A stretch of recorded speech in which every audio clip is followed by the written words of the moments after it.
GPS receiver. We still have 5 kilometers to go. There's no way we can haul all the equipment ourselves and be in place before dawn. Standing under a faultless night sky, Stein gauged the terrain ahead. 50 yards remained to the top of the rise, and after that the choppy topography would give way to a dry lake bed as hard and flat as a billiards table.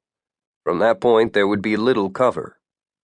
"Come on," Stein said, slapping Donnie in the middle of his armored vest. "Maybe we can see it." Stein led Donnie ahead. Without being told, the other soldiers stayed with the gear. The hill of sand that had defeated their donkey was the highest ground in any direction, and nearing the crest, the 2 commandos crouched low to keep their profiles masked. They took turns with the night vision glasses, studying a dim island of light that seemed to float on the far horizon. "There it is," said Stein, "lit up like a damned amusement park." He handed over the optics, and after a look, Donnie said, "It looks like they're having a party. We planned on 8 bodyguards, Yaniv. If there is a special event tonight with dignitaries, we could be facing 4 times that number." "You worry too much, Donnie. The fact that there's a party only tells me our intelligence is correct. He's there now. Even better, they're probably all drunk." Donnie shot Stein a hard look. "And you worry too little. We need to do it before sunrise." "You have something in mind?" "There's a party tonight," Donnie said. "Maybe we can catch him outside having a smoke. I say we split up. Mayor and I go ahead fast. Just take the SR-25.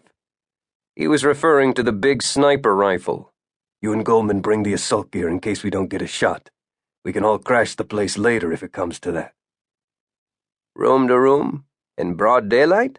Stein shook his head doubtfully. They had planned a pre-dawn raid, always the favored hour for residential takedowns, but the new twist in logistics put that schedule out of reach. "And I don't like the idea of splitting up." An extended silence ensued, what passed for a debate between 2 battle-hardened men. The sounds of the night seemed to amplify, chirping insects and the distant howl of a jackal. Stein was about to speak when Donnie suddenly put up a hand. Both men froze. After a long 10 seconds, Donnie asked, "Did you hear something?" Stein shook his head to say he had not. Donnie sighed, shrugging it off. "I say we split now, but it's your call, Yaniv." There were few people in the world Yaniv Stein listened to. Donnie was one of them. "All right, we'll do it your way. Let's just hope the hell he's there." The 2 men scrambled down from their perch, and Stein relayed his decision to Goldman and Mayer. Neither showed a glimmer of opinion on the matter. They pulled everything off the donkey, yet even after being relieved of its burden, the beast kept stubbornly on its haunches. As the 4 men began sorting through the gear, Donnie addressed Stein in a low voice. "Once it is done, how will we egress, Yaniv?" The lack of transportation had been an ongoing problem, but this time Stein had an answer. "There must be vehicles at the compound. We'll take our pick. Maybe something luxurious like, He stopped abruptly when Donnie's hand came up a second time. They both heard it this time, an almost imperceptible click, metal on metal, and then hell came to earth. Dr. Ibrahim Hamedi gazed out into the still night, his ears reaching for any further sound. He heard nothing, as had been the case for a full 20 minutes. Standing on the patio, Hamedi was centered in a 1/4 acre of smooth stone, this fronting a swimming pool the size of a tennis court.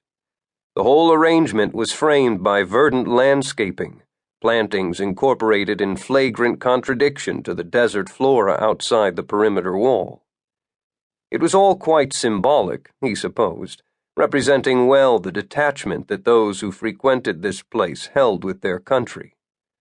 The palace, a boy from the squalor of South Tehran could think of it as nothing less, was 20 miles from the Qum facility. Rarely were those who worked the technical side of the operation permitted here. The compound was reserved, Hamedi knew, for visiting dignitaries, the religious and political